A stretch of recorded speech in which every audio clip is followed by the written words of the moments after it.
Hello everyone, back again. I'm doing some more Yugioh Dual Transer, and after many hours of uploading 2 videos that was maybe 35 minutes, 40 minutes of content, we finally are done with that situation. So I'm playing my warrior deck that has a lot of traps. I'm trying to test it out against, I believe this is, I thought it was Gladiator Beast, but it might be Monarchs, because why is this a Gladiator Beast deck with no extra deck? That seems very weird. But either way, definitely just really testing out my traps and kind of playing through problems and whatnot. So for the meantime, I've got some audio gonna play. Thank you guys for watching. I appreciate you guys. Love you guys. Have a good rest of the day. And here we go. Let's get into it. This is gonna be a wrestling one. It's WWE Draft 2024 Fantasy Booking Roster Trades by Smart Out Moment. Appreciate you guys.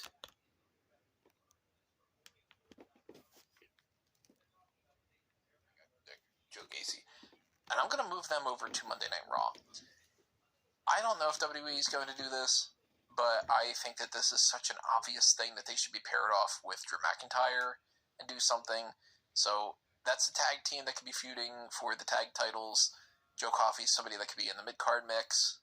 I'm not the hugest fan of Gallus, but I do think that they've got something to offer with that. So I'm going to move them over, fill up that space a little bit for Monday Night Raw. I think I'm going to balance that out a little bit too by at least tentatively moving Eric and Ivar over to NXT, in the sense that Ivar seems to be doing some stuff with that a little bit going forward. Eric's out of action for however long. In the meantime, Ivar could just be on either of these rosters. I don't think that him being on either brand is really going to make that much of a difference. Akira Tozawa and Otis are currently in a story with Chad Gable. I don't know if they're going to stay there. So they are a team that I could see actually going down to NXT as well. But for now, I'm going to put them over on the Raw roster. I'm also going to put Maxine still over on the Raw roster. Seems like that works. It's not, the craziest thing or whatever. Who else do we have that would need to be paired together? So that's interesting. I think Alba Fire and Isla Dawn should stick together. I think that we've got a few, like Candice and Indy should stick together. I don't know about Chelsea Green and Piper Niven. I'd be okay with breaking them up. And then Nikki Cross doesn't necessarily need to stick with anybody. Katana Chance and Kid Carter, I think that they should stick together. So let's keep them bunched up, and we'll move them in blocks of 2. And then everybody else is kind of just, together.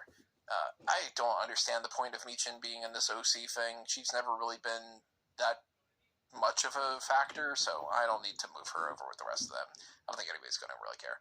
That's not to say that Michin is somebody that nobody cares about. It's to say that her participation in the OC thing, it's kind of negligible. But I do think that Johnny Gargano, Tommaso Ciampa, Candice, and Indy all need to stick together. It's kind of, why would I split up Gargano and Ciampa? Why would I split up Gargano and Candice? And then why would I split up Candice and Indy? So where do these 4 go? Well, I think that they are perennial tag team champion options and mid-card champion options. I don't want to have them feud with the same people all over again, but I also don't want to stick them in a brand that isn't going to have anything to do with them. So I'm a little bit in the camp that maybe they just stick on Monday Night Raw, but then I don't know. That's a tough one. I think for now I'm going to keep them just off on the side. Samantha Irvin is on Monday Night Raw, and maybe that's enough that they would want to keep her there, and by proxy, Ricochet stays there. Ricochet could go over to SmackDown. It really doesn't matter. I think for right now, I'm just going to move Ricochet over to Monday Night Raw. Ricochet versus Carmelo Hayes, awesome. Ricochet needs some more people to work with, and right now a good portion of that roster is the same, so I want to kind of add some new people into the mix there too. So that's not just necessarily for Ricochet, but for plenty of other people. So who from the SmackDown side can I move over to Raw to spice things up a little bit? I think Legado del Fantasma moving over there separates them from the LWO. We got that feud over with. They could do something with Dom. That's probably where I'm thinking. So let's get Santos, Alberto, and Angel Garza. And then for that matter, that means Rey Mysterio goes back over to SmackDown. Dragon Lee, Cruz del Toro, Joaquin Wilde, Carlito, they are all on SmackDown. SmackDown's looking kind of overloaded right now. I'm going to move some of these people around too, just to give myself some room. And then we've got Kofi and Xavier Woods. They got a big group together. We got Akam, Razor, and Karrion Kross, and all of them. Scarlett, of course, will be going with them. I don't know if I need to keep the Ashanti and Cedric team together, but I know I need to keep Pretty Deadly together. I know I need to keep Tyler Bate with Pete Dunne. And then that's kind of all the people that I need to work with. Omos being a free agent is an interesting thing. Now, Big E, I am assuming, is not going to wrestle anymore, unfortunately. So his participation in this doesn't really necessarily influence anything. Brock is a perennial free agent, not going to bother with him. Alexa Bliss and Carmella are still in the pregnancy time off, but Corey is over on SmackDown now, so I'm going to say that if and when Carmella returns, that she's going to go over to SmackDown. So let's move her over there. Bliss, she can go either way. Bo, if he's involved with Bliss, maybe he gets into the mix with some of these teams. I don't know. Karrion Kross and all, the Final Testament is currently actually more part of NXT than they are of the main roster.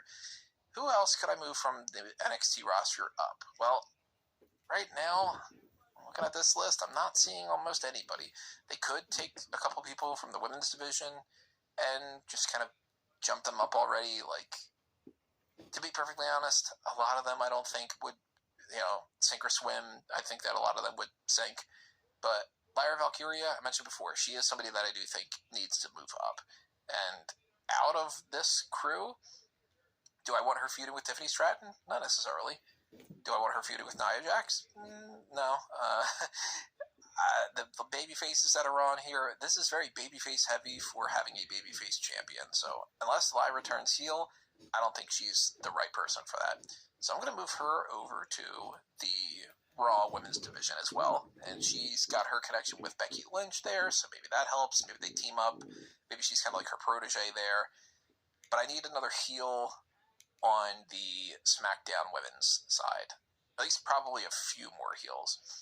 I did move Santos, Humberto, and Angel over to Raw, so that means that Elektra needs to go over to the Raw side, and Zelina needs to go over to the women's side of SmackDown. So again, I'm very babyface heavy on this. Charlotte can turn, of course. Jade can turn. Tiffany, of course, is going to be one of the top heels. But I need at least one more true, definitive heel on the SmackDown women's side. The only thing I can think of, and this is not an option that I'm super duper fond of, is to move over Chelsea Green and Piper Niven. Or an extra deck. And to just be like, all right, we need some more women there. That's what we're working with. Maybe Alba Fire and Isla Dawn stick over there too. And then maybe we keep Katana and Kaden over on the women's division on Raw. At this point, it's kind of, you're just sort of tossing names around. Actually, we do have Candice and Indy. Are they worth moving over to SmackDown? Yeah, I was wondering about that. This might sound mean, but I don't think that matters as much as what we do with Gargano and Ciampa. Now, Gargano and Ciampa, they can do a lot with Carmelo Hayes. They can do a lot with Santos, Sami Zayn. They don't have as much to work with on SmackDown, but on SmackDown they have some good options too. They do have Grayson Waller, Austin Theory, Cody Rhodes. They're not going to feud with the Bloodline. We know that, so they can skip out of that. They've already feuded with Gunther. AJ Styles is, totally want to see AJ Styles versus Johnny Gargano and such. Randy Orton, I always thought he could have a really good feud with somebody like Tommaso Ciampa. They can do the Logan Paul stuff, Braun Breaker, Dragunov, Andrade. There's a lot for them to work on both rosters. Man, that's tough. Actually, you know what I'm going to do? I missed out on some of these other women here, so I'm going to undo my Katana and Kaden and Alba, Chelsea, Piper, Isla Dawn thing, and I'm going to say we need more heels on the SmackDown women's side, right? Well, let's go Shayna and Zoe. They are currently more babyface, but I think that they can switch over to heel. I'm also going to put Sonya there. Still misplayed. So. I don't know necessarily why. Alright, there's the first game. I'm going to cut it here and just start the next one. I'll put Raquel back over on Monday Night Raw. Love you. Balance that out a little bit. She's a babyface, but maybe she turns